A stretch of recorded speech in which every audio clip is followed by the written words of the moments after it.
Kinshasa soulève des inquiétudes quant à la transparence du processus électoral dans le pays. Viningali Junior.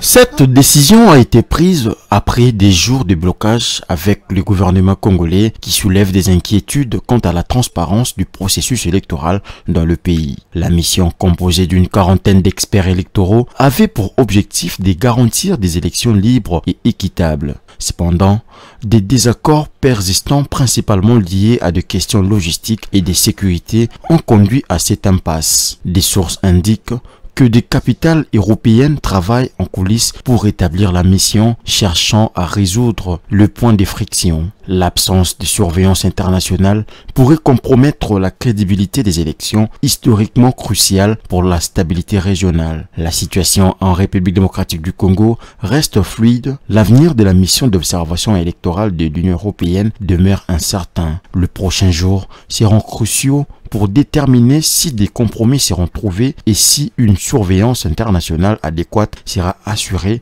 pour l'élection présidentielle à venir. Coup d'envoi le 28 novembre 2023 à Kinshasa de la campagne électorale de la candidate présidente de la République Joël Bilé. La candidate numéro 25 a choisi le stade municipal de Massina pour lancer sa campagne. Elle est l'une des rares femmes en lice pour la présidentielle du 20 décembre 2023. Joël Bilé prône la République de valeurs. Regardez. Joël Bilé a attendu la deuxième semaine pour officiellement démarrer sa campagne électorale. Au moment où les autres candidats sillonnent l'intérieur du pays, Joël Bilé a choisi le stade municipal de la commune de Massina pour s'adresser à ses électeurs. Parmi les 26 candidats, elle est l'une de rares femmes à briguer la magistrature suprême. Défenseuse de la République des valeurs, elle a invité ses électeurs à voter utile. Il faut donc comme une population évoluée, une population mature. Par repère, ça tricot les lots et qu'on ne l'a pas sinon l'obité. Par repère, ça 10 000 francs et qu'on ne change pas sinon il y a l'obité parce qu'on a la condition à ma baie, on comprend la moutou à ma baie, on connaît les sous-côtés là awate pour ma camo ils ont la cachengo awa et talaka bangote. Joël Bilé estime être la mieux placée pour résoudre les problèmes de la population congolaise. L'est de la ville de Kinshasa, où elle s'est rendue le mardi, est en proie au banditisme urbain communément appelé phénomène Kuluna. Joël Bilé a promis d'y mettre fin si elle est élue par les Congolais auprès de qui elle sollicite les voix. 25 numéro 25 nalingi bokanga yango etombe pe bien eza date na ngai anniversaire na botama pe 25 na moni boye okolo bapesi nga 25 na lobi ya solo na uti koswe eloko yango. Pour la présidentielle, c'est toute la RDC qui se trouve être la circonscription électorale. Joël Bilé a certes commencé par Kinshasa. Ses électeurs de l'arrière-pays veulent connaître son projet de société pour lui accorder le suffrage qui pourra la hisser à la magistrature suprême. Pour y arriver, le chemin est encore long.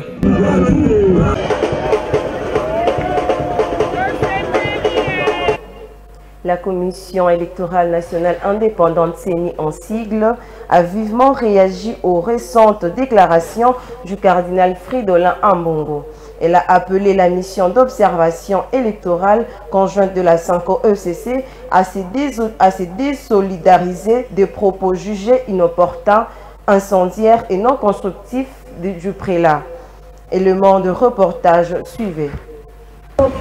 Lors d'une allocution adressée aux jeunes catholiques dimanche dernier, le cardinal Fridolin Ambongo avait émis des doutes sur la tenue des élections prévues le 20 décembre 2023. Il avait déclaré: au niveau de la CENI, nous n'avons pas de preuve qu'il y aura des élections le 20 décembre 2023. Et même si elles se tenaient, nous n'avons pas de certitude qu'elles vont se dérouler dans les meilleures conditions de transparence. Je crois que nous, en tant que responsables, nous avons le devoir de retenue.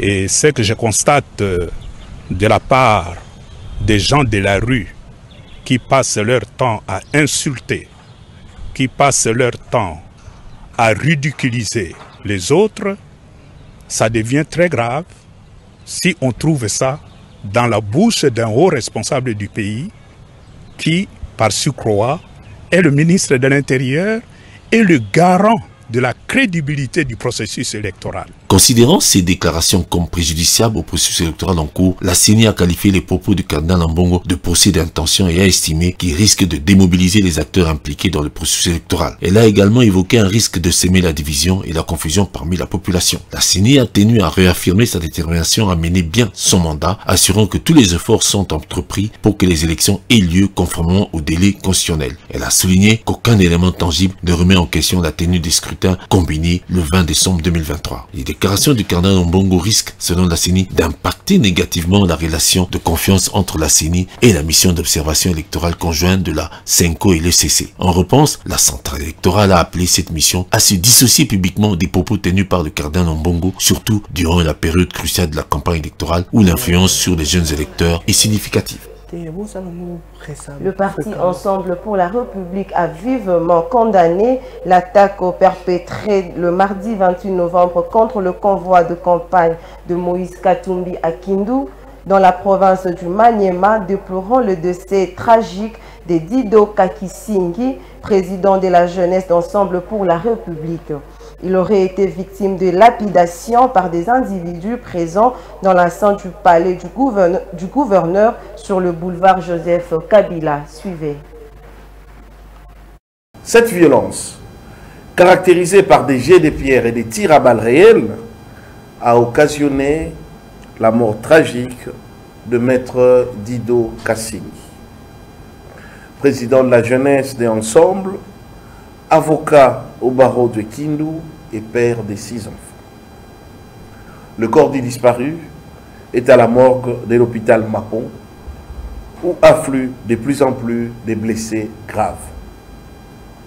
Parmi ces blessés, on relève les directeurs des campagnes adjoints du Premier ministre Matata Ponyo, M. Godard Bilengue, qui a fait l'objet de 6 points de suture au regard des jets de pierre reçus.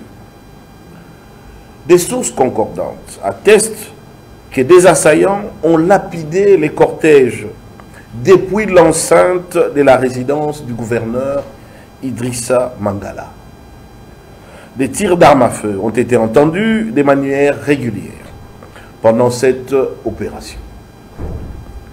Cette agression, manifestement préméditée, est la suite logique de la décision arbitraire du dit gouverneur d'interdire d'abord l'accès à la tribune des manifestations, après que les candidats Tshisekedi, Félix, Antoine, de son obédience politique, aient tenu sa campagne, en alléguant les risibles motifs de démarrage des travaux d'entretien.